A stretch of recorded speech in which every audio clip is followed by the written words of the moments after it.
മറ്റൊരു കാര്യം കൂടി ചോദിക്കാനുണ്ട്. ഇപ്പോൾ ഇന്നലെ പെരിയ കേസുമായി ബന്ധപ്പെട്ടുകൊണ്ട് നിർണായകമായ വിധി പുറത്തു വന്നു. കെ വി കുഞ്ഞിരാമൻ അടക്കം, അദ്ദേഹം മുൻ MLA ആണ്, അദ്ദേഹം അടക്കം കുറ്റക്കാരനാണെന്ന് കോടതി കണ്ടെത്തിയിരിക്കുകയാണ്. ഇതിനകത്ത് CPM-നെ സംബന്ധിച്ച് ഇത് വലിയ തോതിൽ വെട്ടിലാക്കുന്ന ഒരു വിധിയല്ലേ ഉണ്ടായിട്ടുള്ളത്. എങ്ങനെ ഇതിൽ നിന്ന് കൈ കഴുകാൻ CPM-നെ സംബന്ധിച്ച് സാധിക്കും? CPM-നെ വെട്ടിലാക്കുന്ന വിധിയേയല്ല, ഇത് CBI ഈ കേസ് ഏറ്റെടുത്തു. അവർ കുറേ ആളുകളെ രാഷ്ട്രീയമായി CPM-നെതിരെ തിരിച്ചുവിടാൻ കൂട്ടിച്ചേർത്തു. ഈ CPM-ൻ്റെ MLA ആയിരുന്ന സഖാവ് കുഞ്ഞിരാമൻ ഇങ്ങനെ ഏതെങ്കിലും ഒരു കൃത്യം ചെയ്യും എന്ന് ഈ ഭൂമുഖത്ത് ആരെങ്കിലും വിശ്വസിക്കുന്നുണ്ടോ? ഞാൻ ചോദിക്കുന്ന ചോദ്യം, കോൺഗ്രസ്സുകാർ വിശ്വസിക്കുന്നുണ്ടോ?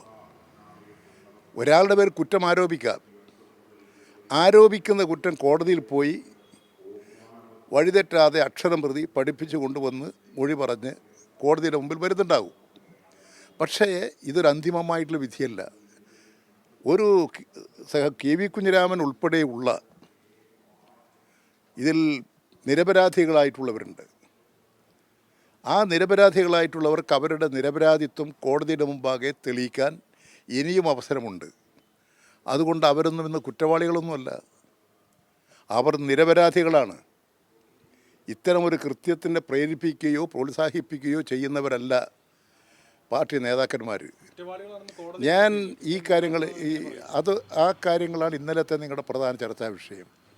ഇന്നലെ വയനാട്ടിൽ കോൺഗ്രസിൻ്റെ DCC ട്രഷറർ ഖജാൻജി, അദ്ദേഹത്തിൻ്റെ മകൻ, 2 പേർ ആത്മഹത്യ ചെയ്തിട്ടുണ്ട്. ഇരട്ട മരണമാണ്, വേണമെങ്കിൽ ഇരട്ട കൊലപാതകം എന്ന് പറയാം.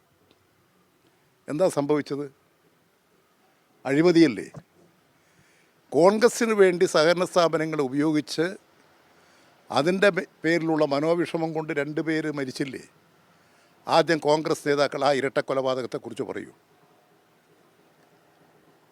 അത്തരത്തിലുള്ള സംഭവം സൃഷ്ടിച്ചവർ ഈ കോൺഗ്രസിൻ്റെ നേതാക്കന്മാർ ഇന്നലെ കുറേ ആളുകൾ ഇങ്ങനെ രംഗത്ത് വന്ന് മാന്യത ചമയുന്നുണ്ട്. ചീമേനിയിൽ 5 പേരെ, പെരിയക്കൊന്നും അധികം ദൂരെയില്ല ചീമേനി, 5 പേരെ പാർട്ടി ഓഫീസിനകത്ത് ചാടിക്കയറി ഓഫീസിന് തീ കൊടുത്ത് 5 പേരെയും വലിച്ച് പുറത്തിട്ട് വെട്ടി പെട്രോൾ ഒഴിച്ച് പുറത്തേക്ക്, ഓഫീസിന് പുറത്തേക്ക് ഓടുന്നവരെ, വഴിയിൽ മരിച്ചു കിടക്കുന്ന കുറേ പ്രദേശങ്ങൾ അവിടെയുണ്ട്. വെട്ടേറ്റ് കത്തിക്കരിഞ്ഞ് കിടന്ന പ്രദേശം 4-5 കേന്ദ്രങ്ങൾ അവിടെയുണ്ട്. 5 പേരെ വെട്ടി നുറുക്കി കത്തിച്ചവരാണ് ഈ കോൺഗ്രസ്സുകാർ. ആ പ്രദേശങ്ങളിലെ കോൺഗ്രസ് ക്രിമിനലുകൾ, അവരിപ്പോൾ മാന്യന്മാർ.